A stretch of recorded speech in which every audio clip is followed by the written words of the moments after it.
আচ্ছা, কালকে একটা কিউবিক আমাদের ইয়ে দেওয়া ছিল, যে প্রবলেম, যে কিউবিক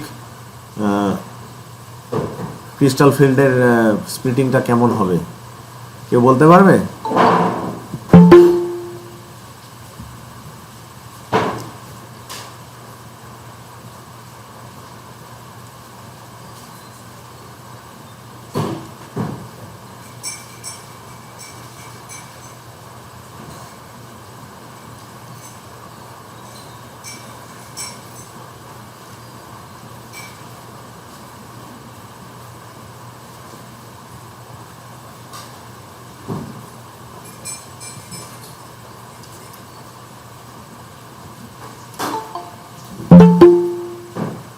আমরা আগের দিন টেট্রাহেড্রনটা দেখেছি,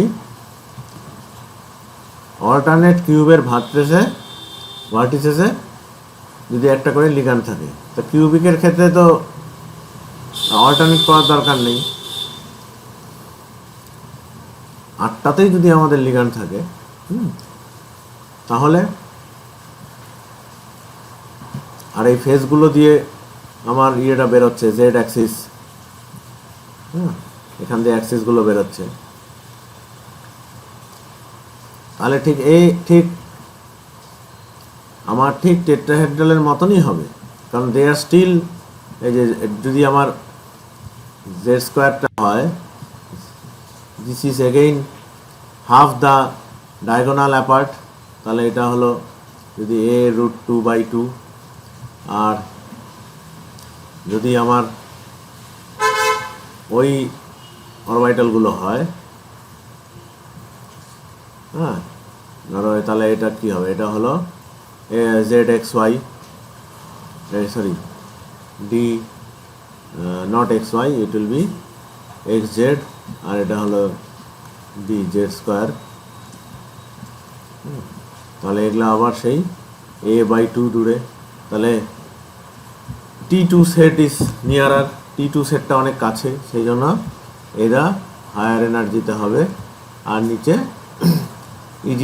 ই সেটটা হবে, ঠিক টেট্রাহেড্রনের মতনই হবে, কিন্তু যেহেতু কিউবে একটা সেন্টার অফ ইনভার্সন আছে, সেই জন্য আমি এখানে জিগুলো পুট করতে হবে, এটাই তফাৎ কিউবিক আর টেট্রাহেড্রনে, রাইট, একই হবে। ওকে,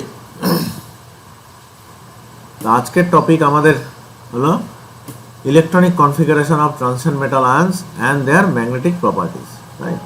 আমরা কালকে এনার্জি লেভেল ডায়াগ্রামটা দেখেছি, যে কিভাবে তাদের স্প্লিটিংটা হলো ডি অরবিটালের সেপারেটলি, হ্যাঁ, ইজি সেট, T2G সেট অক্টাহেড্রনের ক্ষেত্রে, আর টেট্রাহেড্রালের ক্ষেত্রে তোমার T2 and E sets, what ever. আমরা আজকে দেখব যে ইলেকট্রনিক কনফিগারেশন, মানে ইলেকট্রন এক একটা করে কোথায় কোথায় কোথায় বসাতে হবে, কিভাবে এর ক্ষেত্রে, কারণ এগুলো তো ডি ইলেকট্রন, হ্যাঁ, ডি ইলেকট্রনের আবার অনেক আছে, D0 থেকে D9 অবধি হতে পারে, 10 অবধি হতে পারে, তাহলে সেগুলোর কনফিগারেশন কীরকম হবে, ঠিক আছে। কিন্তু এইটা যাওয়ার আগে আমরা আর একটা জিনিস একটু ডিসকাস করে নিই, যেই পয়েন্টটা, that is called pairing energy. আমি পেয়ারিং এনার্জির সব ডিটেলসে যাব না, শুধু একটা কোয়ালিটেটিভলি আমরা বোঝার চেষ্টা করি যে পেয়ারিং এনার্জিটা কী জিনিস। যে কোনো একটা ইলেকট্রনকে তুমি, মানে দুটো ইলেকট্রনকে যদি একই অরবিটালে রাখতে হয়, যদি একটা অরবিটাল, ধরো এরকম এখানে দুটো অরবিটাল আছে, তো এখানে যদি আমি এরকম একটা কনফিগারেশন হতে পারে, কিন্তু মানে হুডস রুল অনুযায়ী, আবার এরকম একটা কনফিগারেশন হতে পারে, তো হুডস রুল বলছে যে এটা হবে, তাই না, যে আনলেস অ্যান্ড আনটিল তোমার একই এনার্জি লেভেলের সবগুলো যদি সিঙ্গলি অকুপাইড না হয়, যতক্ষণ না সবগুলো লেভেলে একটা করে ইলেকট্রন থাকবে, ততক্ষণ তারা পেয়ার আপ করবে না, রাইট। কারণ পেয়ার আপ করবে না, কেন করবে না, কারণ পেয়ারিং করলে তো একটা এক্সট্রা এনার্জি খরচা আছে, কারণ এই কেসে তো এদের মধ্যে রিপালশন আছে, রিপালশন হবে, রাইট, এর মধ্যে তো রিপালশন হবে, সেই জন্য এই পেয়ার করতে আমার সিস্টেমটার একটা এনার্জি খরচা করতে হবে, রাইট। সেটা কেন করবে, কিন্তু যদি যদি এরকম স্টেট থাকে, যদি একটা উপরে একটা নিচে স্টেটটা থাকে, তাহলে ইলেকট্রন তা এরকমও রাখতে পারি, অথবা আমি এরকমও রাখতে পারি। হোনস রুল বলেছে তো যে পেয়ারই হবে, তাই না, পেয়ারড আপ হবে। কিন্তু এখানেও হোনস রুল যাওয়ার আগে একটা জিনিস দেখতে হবে, যে এই যে পেয়ারিং এনার্জি, দেখো এখানে বুঝলেই বুঝতে হবে যে সিস্টেম যার নিজের এনার্জির যে খরচ সেটাকে কমাতে চাইবে। তাহলে এই যে আমি এখান থেকে লোয়ার লেভেল থেকে আপার লেভেলে যাচ্ছি, তাহলেও তো একটা খরচা হচ্ছে। তাহলে আমার এই এনার্জিটা খরচা হচ্ছে এক্সট্রা, কারণ এটা তো আনস্টেবল। এই যে উপরের ইলেকট্রনটা তো আনস্টেবল বাই দিস অ্যামাউন্ট, এই ডেল্টা ই যদি আমার এখানে ধরি, তাই না। আর এখানে আমার একটা হচ্ছে হলো আমার পেয়ারিং এনার্জি খরচা হচ্ছে এখানে এক্সট্রা। সবই লোয়ার স্টেটে আছে, কিন্তু আমার একটা পেয়ার করার জন্য এনার্জি খরচা হচ্ছে। তাহলে কোন কনফিগারেশনটা হবে এইটা কার উপর ডিপেন্ড করবে? ডিপেন্ড করবে পেয়ারিং এনার্জি আর ডেল্টা ই এদের রিলেশনের উপর।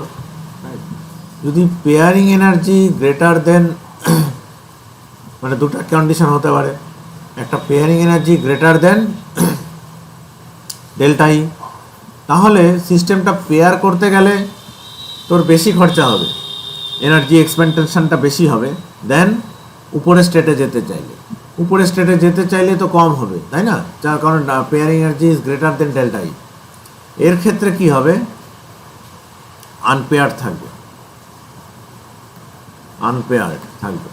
কিন্তু যদি পেয়ারিং এনার্জি লোয়ার দেন, মানে এই গ্যাপটা যদি একটু বেশি হয়, যে পেয়ারিং এনার্জির থেকে লোয়ার, তাহলে সবসময় পেয়ার্ড হওয়ার চেষ্টা করবে, কারণ তাহলে পেয়ার হলে তোমার এনার্জি এক্সপেন্টেশনটা কম হবে, তাই না। তাহলে এইটাই হলো আমার পেয়ারিং এনার্জির মেইন এসেন্স। হ্যাঁ, আমরা এর সাথে এখন দেখব যে রিলেট করে যে আমাদের তাহলে কনফিগারেশনগুলো কি হচ্ছে। দেখো এই যে ডেল্টা ই কম বেশি বললাম, পেয়ারিং এনার্জিতে একই থাকবে, রাইট। পেয়ারিং এনার্জি কিসের উপর ডিপেন্ড করে? পেয়ারিং এনার্জি ডিপেন্ডস অন, মানে যদি একটা মেটাল আয়ন হয় তো পেয়ারিং এনার্জি তো ওই সাইজের উপরই ডিপেন্ড করবে, শুধু সাইজ অফ দ্য অরবিটাল, তাই না। মানে সরি,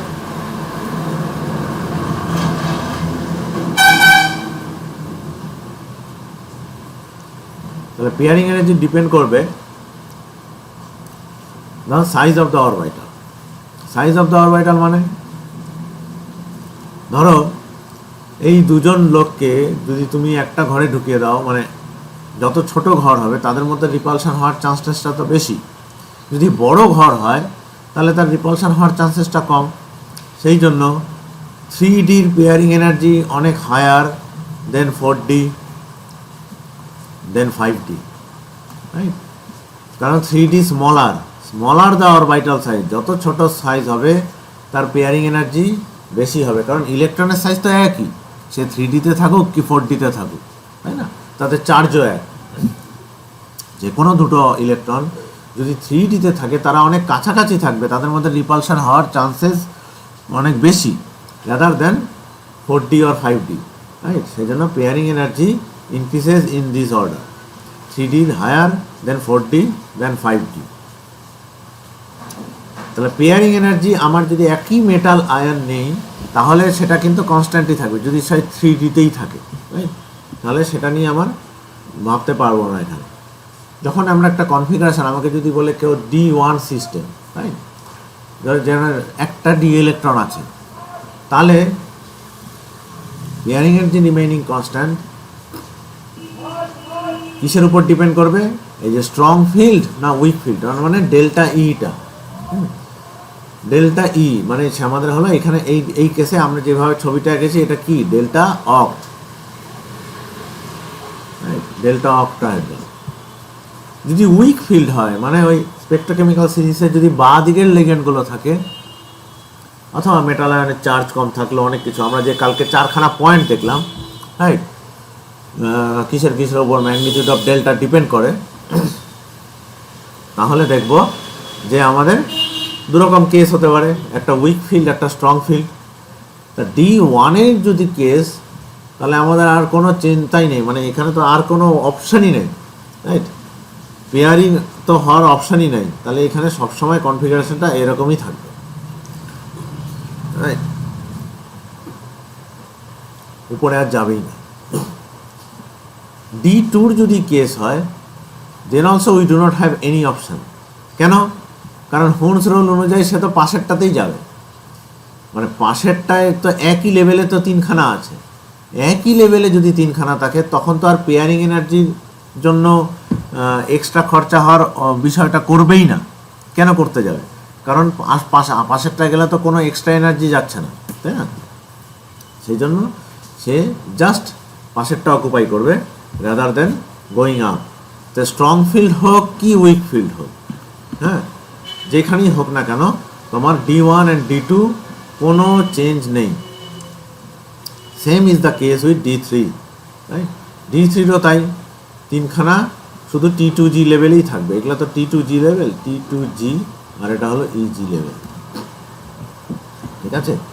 এবার কনফিগারেশনগুলো আমরা লিখি কি করে? সাধারণত এটা লিখি আমরা এরকম করে, T2G উপরে 1 আর EG 0।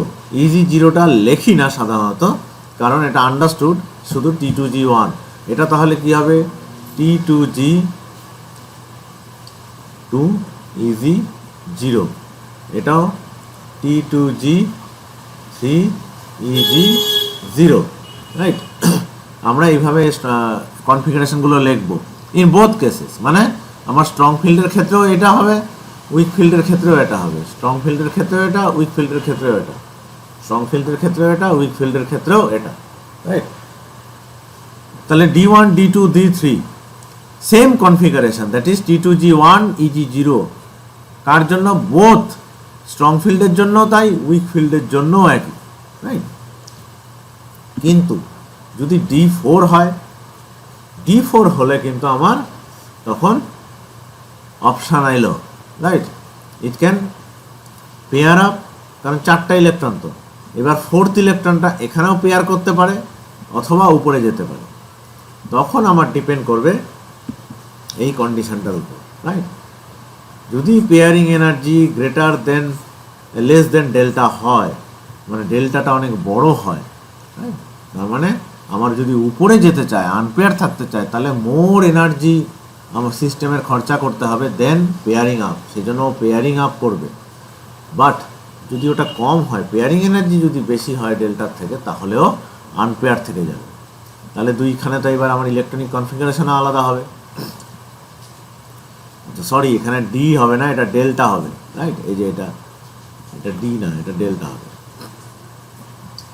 যাই হোক, এটা ET2G 4 EG 0, এটার ইলেকট্রনিক কনফিগারেশান, রাইট? আর এটার হলো আমার T2G 3 EG 1। এই দেখো, উপরে সুপারস্ক্রিপ্টগুলো যোগ করে কিন্তু 4ই হবে, বাট দুটা ডিফারেন্ট কনফিগারেশান হবে। এই যে কনফিগারেশান, এটাকে আমি কি বলছি? High spin. Weaker the field, high spin, right? Weak field equals to high spin, মানে যত আনপেয়ার্ড ইলেকট্রন থাকবে বেশি থাকবে। স্ট্রং ফিল্ড, এটাকে আমি বলছি লো স্পিন। লো স্পিন কেন বলছি?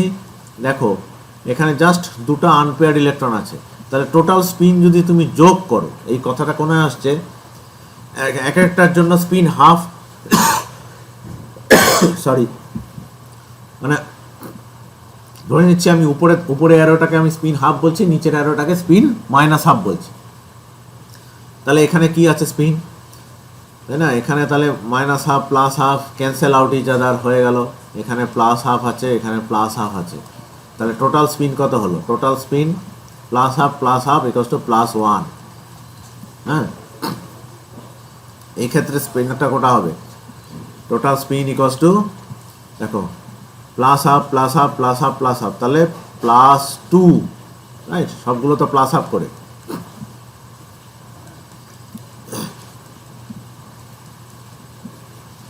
তাহলে +2, রাইট? সো হাই স্পিন, এটা হয়ে গেল আমার হাই স্পিন, রাইট? উইক ফিল্ডে হাই স্পিন, লো ফিল্ডে স্ট্রং ফিল্ডে লো স্পিন। ওকে, সিমিলারলি এই নলেজটা দিয়ে আমরা এখন পরবর্তীগুলো আমরা করতে পারবো। যেরকম D5 এটা কি হবে, এই যে স্ট্রং ফিল্ড, তাহলে এটা হয়ে যাবে আমার T2G5EG0, কারণ ফিফথ ইলেকট্রনটা আমার পেয়ার্ড আপ হয়ে গেল স্ট্রং ফিল্ডে। কিন্তু যদি আনপেয়ার্ড হয় তাহলে T2G3EG2, তাহলে এটা হয়ে গেল আমার high spin HS and low spin. হ্যাঁ, ইন্টারেস্টিং, 5টা ইন্টারেস্টিং।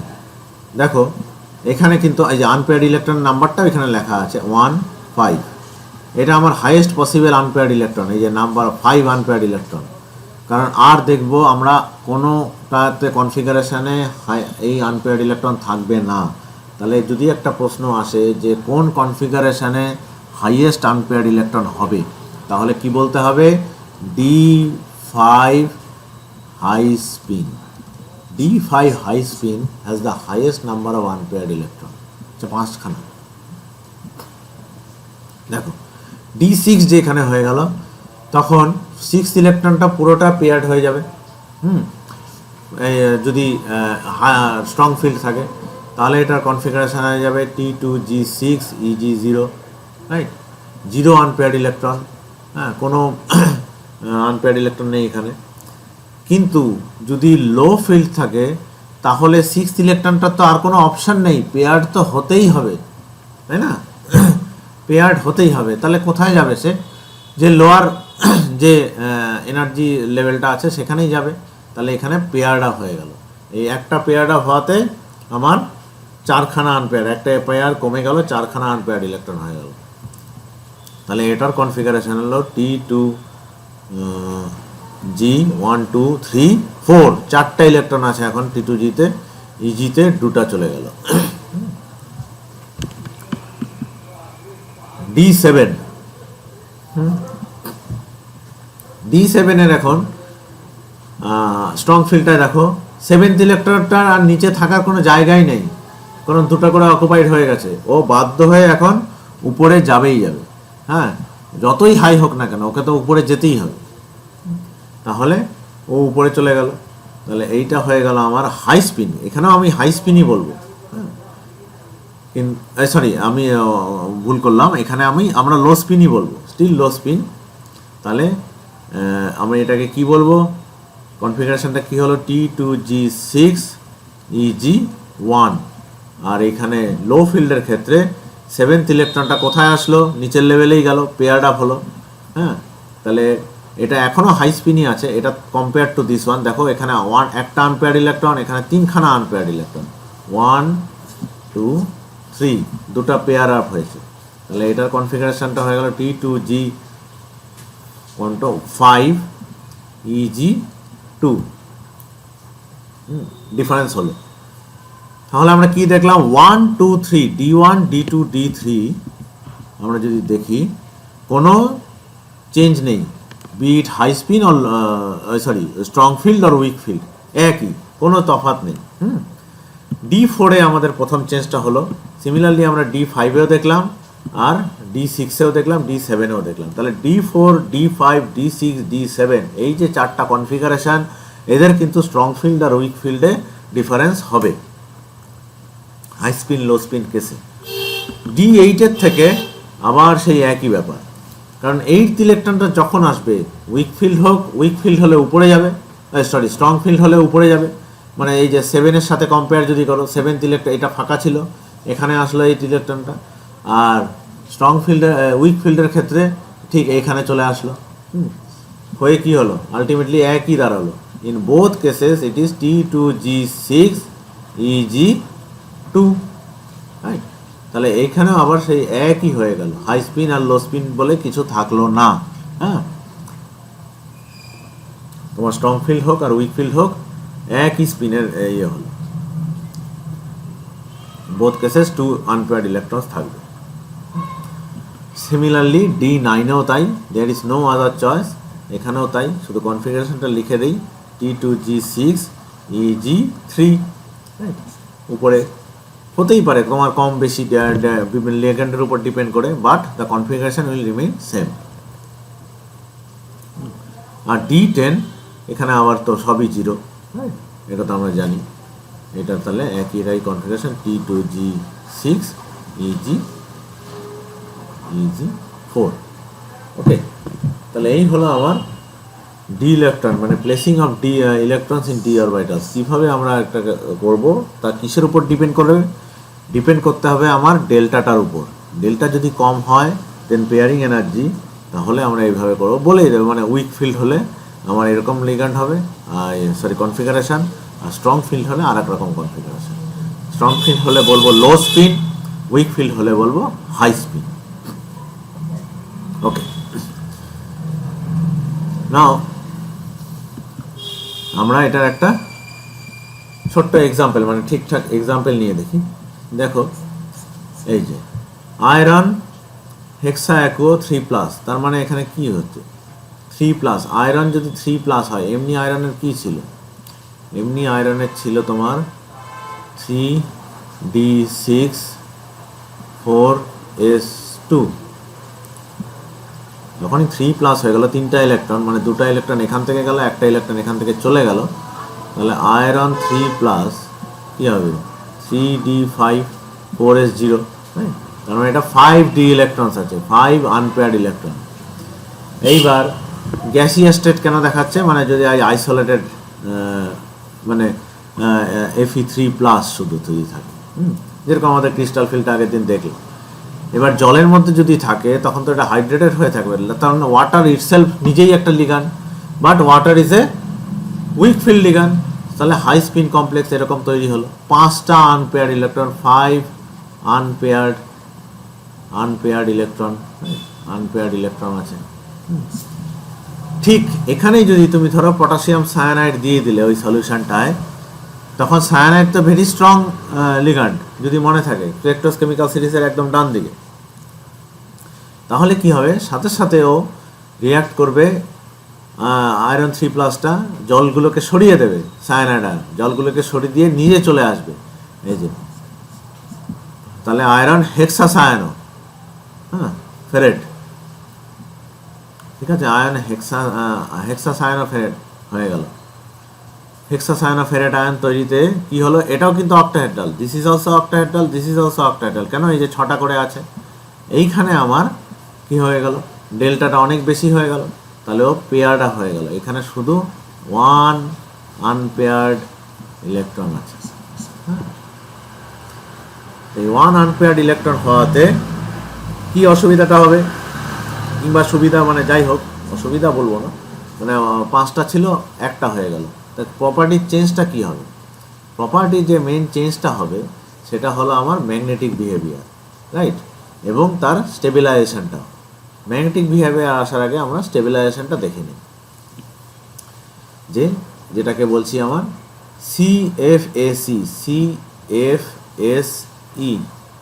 এই যে ক্রিস্টাল ফিল্ড স্টেবিলাইজেশন এনার্জি, কাকে বলছে? CFSE, crystal field stabilisation energy. কী জিনিস সেটা? তার ফর্মুলাটা কি? ফর্মুলাটা কিছুই না, এই যে NT2G, মানে হলো T2G-তে কতগুলো ইলেকট্রন আছে, মাল্টিপ্লাইড বাই 0.4। কেন 0.4? 0.4টা কে থেকে এসছে? আমরা যে আগের দিন দেখলাম, ওই যে ভাগ হলো, ঠিক আছে।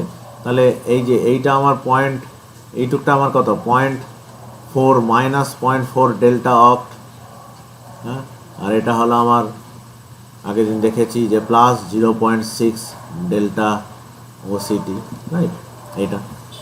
তাহলে এইখানে যদি একটা ইলেকট্রন থাকে তাহলে সে তো স্টেবিলাইজড। কতটা? এই ব্যারি সেন্টার থেকে তো স্টেবিলাইজড, তাই, মানে এইটার থেকে, এই যে এই ফ্রি আয়নটার থেকে তো সে স্টেবিলাইটি পেল, এই প্রতিটা ইলেকট্রন। তাহলে এখানে যেরকম 5টা ইলেকট্রন আছে, তারা 5টা বার স্টেবিলিটি পেল, আর এখানে গেলে আনস্টেবল হলো। সেরকম, সেই জন্য এখানে যে মাইনাস সাইনটা আছে, যদি দেখো, এই যে দেখো মাইনাস এই যে NT2G মাল্টিপ্লাইড বাই 0.4 ডেল্টা অক্ট, মানে পুরোটা হলো, প্লাস এই যেহেতু এটা ডিস্টেবিলাইজিং, কারণ এটা ইজিতে যাচ্ছে, প্লাস NEG ইন্টু 0.6 আবার ডেল্টা অফ। তাহলে এইটা হবে আমার টোটাল স্টেবিলাইজিং। টোটালটা যদি মাইনাস হয় তাহলে আমার স্টেবিলিটি, টোটালটা যদি 0 হয় তাহলে আমার কোনো এফেক্ট নেই, প্লাস হবেই না। তাহলে এইভাবে যদি আমি ক্যালকুলেশন করি তাহলে ভেরিয়াস ইলেকট্রনিক কনফিগারেশনের জন্য আমার ক্যালকুলেশনগুলো করা আছে। সিএফএসি এখানে দেখো ক্যালকুলেট করা আছে। দেখো প্রথমগুলোর ক্ষেত্রে সিএফএসি কেন 0 দিয়েছে, মানে 0 মানে কি কোনো ক্যালকুলেশন করেইনি। কারণ দেখো এই যে হাই স্পিন আর লো স্পিন এখানে তো কোনো আসে যাচ্ছে না, তাই না? কাজেই এখানে আমার লো স্পিনটা আলাদা করে দেখাইনি, কারণ লো spin configuration is not possible for this D1 D2 D3, কারণ এখানে সব সময় আনপেয়ার্ডই থাকবে, পেয়ার্ড হবেই না। কাজেই এখানে আমার দরকারই নেই। তাহলে শুধু ক্যালকুলেশনগুলো যে আমার এই D1 D2 D3 কী আছে এখানে আছে, দেখো কোনো পেয়ার্ড আপ হয়নি, একটাই ইলেকট্রন T2 জিতে, তাহলে একটা ইলেকট্রন তাহলে 1 মাল্টিপ্লাইড বাই 0.4, তাহলে মাইনাস 0.4 ডেল্টা অফ। তারপর একটা -0.8 মানে 0.4 ইন্টু, তারপরে একটা তিনটা -0.4 1.2 ডেল্টা অফ, ইজি। এবার D4 থেকে আমরা যে জানলাম D4 D5 D6 D7, এই যে চারটা কনফিগারেশন এদের ক্ষেত্রে দুটা করেই আছে, T2G3 অ্যান্ড T2G1, এই EG1 এটা হলো আমার কি উইক ফিল্ডে, হাই স্পিন উইক ফিল্ডে ইলেকট্রনিক কনফিগারেশন। দেখো তাহলে একটা উপরে চলে গেল, তাহলে এইখানের জন্য তো ছিলই -1.2, তিনটা ইলেকট্রন থাকার জন্য এখানে 3, আর এখানে চলে গেল 1, তাহলে -1.2 প্লাস 0.6, তাহলে কি দাঁড়ালো -0.6। ঠিক এইভাবেই ক্যালকুলেশনগুলো করা হয়েছে, বুঝতে পারলে? এইবার যদি লো স্পিন মানে স্ট্রং ফিল্ডে যাই তাহলে কি হচ্ছে, T2G4 EG0, ফোর্থ ইলেকট্রনটা এখানে চলে আসছে, সেই জন্য এখানে এখন আমার কি হবে 4 ইন্টু 0.4 দ্যাট ইজ 1.6 -1.6। কিন্তু এবার তো একটা ইলেকট্রন পেয়ার হচ্ছে, তাহলে এই যে প্লাস এটা ডিস্টেবিলাইজিং ফ্যাক্টরটাও যোগ হবে, প্লাস পেয়ারিং এনার্জি। ওকে, এটা হলো আমার টোটাল সিএফএসি টোটালটা। হ্যাঁ, D5 এর ক্ষেত্রে ধরো ওই যে বললাম, যদি মনে থাকে যে D5 এর ক্ষেত্রে highest number of unpaired electron থাকবে, তাই না? Highest number of unpaired electron থাকবে, কারণ T2G3 EG2, হ্যাঁ, এই highest number of unpaired electron থাকে কি হলো, ঠিক এই যে আগের ইয়েটা, এই যে এইটা D5 যতখানি স্টেবল হলো, তিনটার জন্য -1.2, আবার ওখানের জন্য +1.2, কাটাকাটি হয়ে 0 হয়ে গেল। দেখো D5 উইক ফিল্ডে 0, তাহলে এটা মাথায় রাখতে হবে D5 উইক ফিল্ড মানে D5 হাই স্পিন যদি হয়, এটা দিস ইজ 0 CFSE, এটা 0 CFSE, রাইট? কিন্তু যেই হাই স্পিনে চলে গেল, যেই লো স্পিনে চলে গেল, হ্যাঁ, মানে স্ট্রং ফিল্ডে চলে গেল, তখন T2G5 EG0, তখন কিন্তু 5 multiplied by 0.4 that is 2 delta of, plus এই যে দুখানা পেয়ার্ড আপ হয়েছে, হ্যাঁ, 1 2 3, যদি দেখো এই তো 5টা ইলেকট্রন এরকম, তাহলে দুখানা পেয়ারিং আছে, তাহলে 2 + 2 যোগ হলো, এরকম করে হলো। ঠিক, তাহলে D7 এর ক্ষেত্রে আসি, D6 এর ক্ষেত্রে আমার একটা এই মানে বেশি হলো, D6 এরটা দেখো আবার ঠিক D1 এর মতন হয়ে যাবে, মানে D6 হাই স্পিন। কেন D6 হাই স্পিন? 1 2 3 4 5, 1 2 3 4 5, এই যে হাই স্পিন ছিল D5, 6th ইলেকট্রনটা এখানে আসলো। D5 হাই স্পিন থাকা মানে তো 0 ইলেকট্রন থাকাও যা, তাই একটা ইলেকট্রন ঠিক D1 এর মতন হলো। ঠিক দেখো আবার সেই 0.4 আবার শুরু হলো, কিন্তু যখনই লো স্পিন হবে তখন সবগুলো তো T2G-তে চলে আসছে, তাই না? ম্যাক্সিমাম সিএফএসি, এখানটায় আবার ম্যাক্সিমাম সিএফএসি হলো। এই দেখো যতগুলো ক্যালকুলেশন হয়েছে, এই যে D6 লো স্পিন, D6 লো স্পিনে হলো ম্যাক্সিমাম সিএফএসি। দেখো এখানে হচ্ছে -0.2.4, আর এইখানে 2p লেখা আছে, কিন্তু 3p হওয়ার কথা তো, তাই না? এরকম তো হওয়ার কথা, তিনখানাই তো পেয়ার্ড আপ হওয়ার কথা, তাই না? D6, তাহলে কেন 3p লিখছে না, কেন 2p লিখছে? তার কারণ হলো, দেখো এইখানেও তো একটা p লেখার কথা ছিল। D6 যদি হাই স্পিন হতো, D6 হাই স্পিনেও তো একটা পেয়ার্ড আপ হওয়ার কথা ছিল, কিন্তু এখানে কিন্তু পিটা লেখেনি। যদি আমি এখানে +p লিখতাম তাহলে আমার এখানে 3p লিখতে হতো, এখানে যেহেতু লেখেনি কম্পেয়ার টু দ্যাট, তাহলে আমার একটা করে p কাটাকাটি চলে গেল, এখানে 2p লেখা আছে। যদি এখানে +p লিখি তাহলে এখানেও 3p লিখতে হবে। ওকে, তাহলে ইন এনি কেস এই D6 লো স্পিন কোনো সিস্টেমের, মানে সিস্টেম মানে আমি এখানে মেটাল আয়নটাকে তাহলে কনস্ট্যান্ট ধরতে হচ্ছে, কোনো সিস্টেমের যদি আমি D6 লো স্পিন হবে, তাহলে that will have the highest CFSE possible. কারণ ওখানে EG লেভেলে 0 থাকছে আর T2G লেভেলে ম্যাক্সিমাম থাকছে, রাইট? T2G-তে 6 ম্যাক্সিমাম পসিবল আর EG-তে 0। D7 এর ক্ষেত্রেও তাই, ঠিক ওই D2-র মতন হলো। হ্যাঁ, +pটা লিখলাম না, +pটা না লেখার জন্য এখানে শুধু একটাই p লিখলাম, প্লাস এখানে তো 2p লিখতে হতো, এখানে 2p, আর এখানে তাহলে 3p লিখতে হতো। যেখানে এখানে 2p লিখিনি তাহলে এখানেও 2টা p কম লিখলাম, এখানে একটা p লেখা হলো। হ্যাঁ, এরকম করে এলো। এই দেখো D8, D9, D10 এদের ক্ষেত্রে আবার সেই ওই স্ট্রং ফিল্ড উইক ফিল্ডের ব্যাপার কিছু আসছে না, তাহলে লো স্পিন আর হাই স্পিনের কোনো ব্যাপার নেই, একটাই কনফিগারেশান। এদের ক্ষেত্রে আবার সেই একই কনফিগারেশান, সেই সব ইজি লেভেলস ভর্তি, তাহলে ওই 2.4 দিয়ে শুরু হলো, সব পেয়ার্ড আপ হয়ে আছে, কিছু করার নেই, আর উপরে শুধু মাইনাস হয়ে যাচ্ছে। এটা তো পসিবলই না, কাজে উপরে চলে যেতে হবে, হ্যাঁ, যেতেই হবে একটা করে। আবার D10-এর জন্য সেই 0, কারণ অল পেয়ার্ড আপ। তাহলে এইভাবে আমার সিএফএসি ক্যালকুলেশনগুলো করতে হয়, ঠিক আছে? আর D5-এর ক্ষেত্রে মেইন আমরা কি কি পয়েন্টস দেখলাম, D5 যদি হাই স্পিন হয় তাহলে তার 0, আর D6 লো স্পিন হলে ম্যাক্সিমাম। এই দুটা ইম্পর্টেন্ট। এখানে আমি যেটা ডিসকাস করলাম না সেটা হলো টেট্রাহেড্রাল ফিল্ডটা, কিন্তু সিমিলারলি তোমরা বুঝতেই, টেট্রাহেড্রাল ফিল্ডে কি হয়, টেট্রাহেড্রাল ফিল্ডে যেহেতু সবসময় weak, it's already weak field, সেই জন্য সব পেয়ার্ড হয়ই না, সবসময় হাই স্পিনই হয়। হ্যাঁ, পেয়ার্ড হয়ই না, সেই জন্য সবসময় হাই স্পিনই হয়। এবার আসি এই হাই স্পিন আর লো স্পিন হওয়াতে মেইন যে তফাৎ, সেটা হলো আমাদের স্পেকট্রোস্কোপি। সেই স্পেকট্রোস্কোপিটা আমাদের এখানে নেই ইনক্লুডেড। আমরা ম্যাগনেটিক বিহেভিয়ারটা একটু ডিসকাস করব।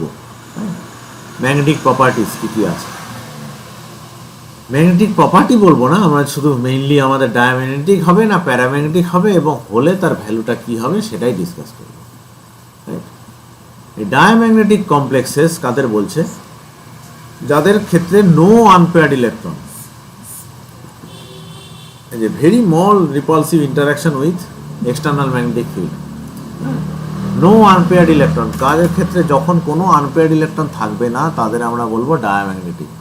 আর প্যারাম্যাগনেটিক মানে অ্যাটলিস্ট ওয়ান আনপেয়ার্ড ইলেকট্রন আছে, রাইট? তাহলে আমাদের ওটা প্যারাম্যাগনেটিক। এবার এই যে ফর্মুলা, এটা ডেরিভেশন আমাদের সিলেবাসে নেই, আমাদের করতে হবে না ক্যারিকুলামে, বাট আমরা এটা ইউজ করব। দিস ইজ কল্ড এই যে স্পিন অনলি প্যারাম্যাগনেটিক হল না, স্পিন অনলি মানে এখানে ম্যাগনেটিজমে আমরা অনেক দেখব যে অনেক রকমের কন্ট্রিবিউশন আছে, অরবিটাল কন্ট্রিবিউশন, স্পিন কন্ট্রিবিউশন, তা আমরা শুধু এখানে স্পিন অনলি ফর্মুলাটাই ইউজ করব। হ্যাঁ, এটা কি, এটা হলো আমার Bohr magneton, Bm is Bohr magneton, right? তার ভ্যালুটা কি 9.274 multiplied by 10⁻⁻24 joule per tesla. হ্যাঁ, এটা আমার বোর ম্যাগনেটনের ইউনিট, এটা বোর ম্যাগনেটন ইউনিটে বলা হয়। মানে আমি যদি বলি 2 Bm ইউনিটস, মানে তার সাথে এই এটা করতে হবে। যাই হোক, আমাদের বিএম ইউনিট বললেই হবে। হ্যাঁ, ওকে। আর এনটা হলো আমার আনপেয়ার্ড ইলেকট্রন। তার ফর্মুলাটা কি? Mu S. এই যে দেখো এখানে একটা এস আছে সাবস্ক্রিপ্টে, এর মানেই হলো এটা স্পিন অনলি। হ্যাঁ, স্পিন অনলি মানে magnetic moment, spin only magnetic moment. হ্যাঁ, তা এটার ফর্মুলাটা কি? Root over n into n plus two, মানে আনপেয়ার্ড ইলেকট্রন প্লাস ওইটা, মানে n, where n is the number of unpaired electron. তাহলে আমরা এক একটা করে এরকম ক্যালকুলেট করতে পারি। এই যে কয়েকটা এক্সাম্পল এখানে দেওয়া আছে এবং তাদের ক্যালকুলেটেড আর এক্সপেরিমেন্টাল ভ্যালুগুলোও পাশে দেওয়া আছে। তাই দেখো T2G1 মানে একটাই ইলেকট্রন আছে, ওয়ান সিস্টেম। তাহলে কি হচ্ছে? Root over of 1 into 1 plus 2 মানে root over of 3 equals to 1.732, 1.73, এটাই বেরোলো ক্যালকুলেটেড। ক্যালকুলেটেড যদি এটা বেরোয় আর এক্সপেরিমেন্টাল এটা বেরোয় very nearly equal, right? Because কিন্তু কারণ এই স্পিন অনলি ফর্মুলাটা তো অনেক অ্যাজাম্পশন আছে, সবসময় যে মিলবেই তা না, মানে কাছাকাছি হবে, এক্স্যাক্টলি তো ওরকম হবে না, সেগুলোই আমরা যাচ্ছি না। দুটা ইলেকট্রন, দুটাই T2G-তে, তার মানে দুটো আনপেয়ার্ড ইলেকট্রন আছে। এই যে এস হয়ে গেল 1, এসটা কেন বলছে? টোটাল স্পিন, এটা হাফ ছিল, এটা 1 হয়ে গেল, রাইট? এর ক্ষেত্রে কি হবে? রুট ওভার 2 ইন্টু 2 প্লাস 2, তার মানে 4 into 2 root over 8, root over 8 হয়ে গেল। সিমিলারলি এটা রুট ওভার, বুঝতেই পারছো, 3 ইন্টু 3 প্লাস 2 মানে রুট ওভার 15। হ্যাঁ, আর এটা আমার হ্যাঁ, এইখানে দেখো, এখানেও চারখানা, 1 2 3 4, চারখানা আনপেয়ার্ড ইলেকট্রন। তো চারখানা আনপেয়ার্ড ইলেকট্রন হওয়াতে 4 ইন্টু 4 প্লাস 2 মানে রুট ওভার 25, রুট ওভার 24। হ্যাঁ, তাহলে ঠিক 5-এর একটু কম। আর এটা হলো আমার 6, এই 5টার জন্য। ওকে, ঠিক আছে।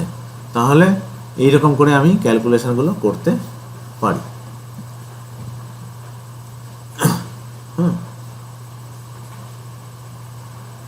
এই যে আমাদের এখানে আমার যে স্পিন অনলি ফর্মুলাটা আছে, যেই যে স্পিন অনলি ফর্মুলা আছে n into n plus 2, this holds good for first transition series. কেন? এই যে ম্যাগনেটিক মেজারমেন্ট, এই যে বললাম না, ম্যাগনেটিক মোমেন্টের ক্ষেত্রে contribution from both spin and orbital. হ্যাঁ, কিন্তু মানে electronic spin and orbital spin, যাই হোক, কিন্তু আমাদের ক্ষেত্রে এই যে ফার্স্ট ট্রানজিশনের ক্ষেত্রে ওই orbitals contribution is very small and usually ignored. Ignore করার জন্য আমরা এটাকে স্পিন অনলি ফর্মুলায় রিডিউস হয়ে গেছে, but the actual formula is much complicated, আর আমাদের এখানে ডিসকাস করারও দরকার নেই। আমরা এখানে যে এক্সাম্পলগুলো নিয়েছি মোস্টলি সবই ফার্স্ট ট্রানজিশন সিরিজে। হ্যাঁ, ঠিক আছে। তাহলে আমাদের এখানে আমরা এই ক্যালকুলেশনগুলো ইজিলি করতে পারবো যদি আমাদের কোশ্চেনে থাকে যে হাই স্পিন আয়রন 2 প্লাস কিংবা হাই স্পিন আয়রন 3 প্লাসের ম্যাগনেটিক মোমেন্ট কত হবে, তাহলে এই যে এইরকম হবে। কিন্তু যদি বলে দিত লো স্পিন ম্যাগনেটিক মোমেন্ট কত হবে, তাহলে কিন্তু আমার ইলেকট্রনিক কনফিগারেশন চেঞ্জ করে total number of unpaired electron বের করে তখন দেখাতে হবে। তাহলে আমাকে যদি তোমাকে এরকমও দিয়ে দেয় কোনো কোশ্চেন, ধরো থাকলো যে আমি একটা আয়রনের কম্পাউন্ডের বললাম, তার বলে দিলাম যে ম্যাগনেটিক মোমেন্ট ইজ দিস, তাহলে ম্যাগনেটিক মোমেন্ট আমাদের কী কাজে লাগে? অ্যাকচুয়ালি আমাদের এক্সপেরিমেন্টালি তো আমরা ইলেকট্রন দেখতে পারি না, আমরা কী দেখতে পারি? আমি এক্সপেরিমেন্টালি এই ভ্যালুগুলো বের করতে পারি, তার সাথে রিলেট করে আমি বলতে পারবো ঠিক উল্টো পথে যে আমার কটা আনপেয়ার্ড ইলেকট্রন আছে, রাইট? ধরো 5.9 আমার বেরোলো, তো 5.9 যদি বেরোয় আমি তাহলে বলতে পারবো যে এটার তাহলে 5টা আনপেয়ার্ড ইলেকট্রন আছে। তা আয়রনের কম্পাউন্ডে যদি 5টা আনপেয়ার্ড ইলেকট্রন থাকে, তাহলে আমি এখান থেকে কী কী ইনফরমেশান পাবো? 5টা আনপেয়ার্ড ইলেকট্রন মানে আমি ইনফরমেশান পাবো দিস ইজ আয়রন 3 স্টেট, এটা একটা পেয়ে গেলাম, এবং কি পেয়ে গেলাম যে লিগ্যান্ডটার মধ্যে উইক ফিল্ড আছে। তাহলে লিগ্যান্ডটা সম্পর্কে আমি তো সবসময় যে নোন লিগ্যান্ড, আমার যে সব লিগ্যান্ড যে আমি যখন এক্সপেরিমেন্ট করব তখন সবগুলোই যে আমার স্পেকট্রোকেমিক্যাল সিরিজে থাকবে তা তো না। তাহলে আমার আননোন লিগ্যান্ড যদি হয়, তাহলে আমি কি করে তার ইয়েটা বের করবো? স্পেকট্রোকেমিক্যাল সিরিজে কোথায় পুট করবো? রাইট। সেটার এক্স্যাক্টলি পুট করার জন্য আমার স্পেকট্রোস্কোপি আছে, তার থেকে আমি ইনভিজিবল স্পেকট্রোস্কোপি যখন আমরা পড়বো তখন দেখব আমরা ডাইরেক্টলি ওই ডেল্টা ভ্যালুটাও বের করতে পারবো, রাইট। কিন্তু এখন আমার একটা আইডিয়া পাওয়ার জন্য আমি তো বুঝতে হবে যেটা, তাহলে আমি বুঝবো যে এটা উইক ফিল্ড লিগ্যান্ডে আছে, উইক ফিল্ড প্রডিউস করে, রাইট। এখান থেকে এই ডিএগুলো পাবো, রাইট। কিন্তু যদি এটার ম্যাগনেটিক মোমেন্ট যদি কম হতো, কারণ এটাই তো ম্যাক্সিমাম পসিবল, কারণ 5টা আনপেয়ার্ড ইলেকট্রন, এর থেকে কম হলে আমি বুঝতে পারতাম, ধরো 1 2 3 4 4টা যদি আনপেয়ার্ড ইলেকট্রন হতো, আয়রনের কম্পাউন্ড 4খানা আনপেয়ার্ড ইলেকট্রন, তাহলে বুঝতাম আমি কি, তাহলে বুঝতাম এটা আয়রন 2+ আর উইক ফিল্ড। যদি আবার কম হতো তাহলে আমার সেরকম করে দেখতে হতো, যদি একটা আনপেয়ার্ড ইলেকট্রন থাকতো তাহলে আমার বুঝতে হতো এটা আয়রন 3 কিন্তু লো স্পিন। হ্যাঁ, এরকম করে আমি ম্যাগনেটিক মোমেন্টার ইয়েটা কাজে লাগাতে পারবো। হ্যাঁ, ওকে, আমার মনে হয় আজকে এখানেই আমরা ক্রিস্টাল ফিল্ডের ডিসকাশনটাও শেষ করলাম। আমাদের ক্রিস্টাল ফিল্ডের যে গতকাল যে আমাদের ডিসকাশনটা হলো, দ্যাট ইজ ডি অরবিটালের শেপগুলো দেখলাম, তাদের interaction with ligand in various crystal field, এবং তাদের ডিফারেন্ট ক্রিস্টাল ফিল্ডে তাদের ডিজেনারেশনটা কীভাবে স্প্লিটেড হচ্ছে, তা অক্টাহেড্রাল ক্ষেত্রে, টেট্রাহেড্রাল ক্ষেত্রে এবং স্কোয়ার প্লেনের ক্ষেত্রে আমরা দেখেছিলাম। আজকে আবার একটা কিউবিকটাও দেখলাম কীরকম হবে। আজকে কি দেখলাম, আজকে electronic configuration in different different crystal fields for different number of d electrons। বিভিন্ন ডি ইলেকট্রন থাকলে বিভিন্ন নাম্বারের তাদের তোমার এই কনফিগারেশন কীভাবে লিখতে হবে। হ্যাঁ, উইক ফিল্ডে কীরকম আর স্ট্রং ফিল্ডে কীরকম। উইক ফিল্ডে আমরা বলছি সেটা হলো হাই স্পিন, আর স্ট্রং ফিল্ডে বলছি লো স্পিন যদি নাম্বার অফ ইলেকট্রন থাকে। এবং কিছু কিছু দেখলাম যে আমরা ইন্ডিপেন্ডেন্ট অফ ফিল্ড স্ট্রেংথ, যেরকম D1 D2 D3 and D8 D9 D10, these are independent, right. তাহলে ডিপেন্ডেন্ট কারা, D4 D5 D6 D7, এই শুধু 4টা কনফিগারেশনই আমার ডিপেন্ডেন্ট অন ফিল্ড স্ট্রেংথ। আর আলটিমেটলি আমরা সিএফএসি ক্যালকুলেশনটাও দেখলাম কীভাবে করতে হয়, এবং ম্যাগনেটিক মোমেন্ট ক্যালকুলেশনটাও দেখলাম। ওকে, আমার সিএফটিটা শেষ হলো। পরের দিন আমরা সেটায় যাব, সলিড স্টেট। কারো কোনো প্রশ্ন থাকলে করতে পারো।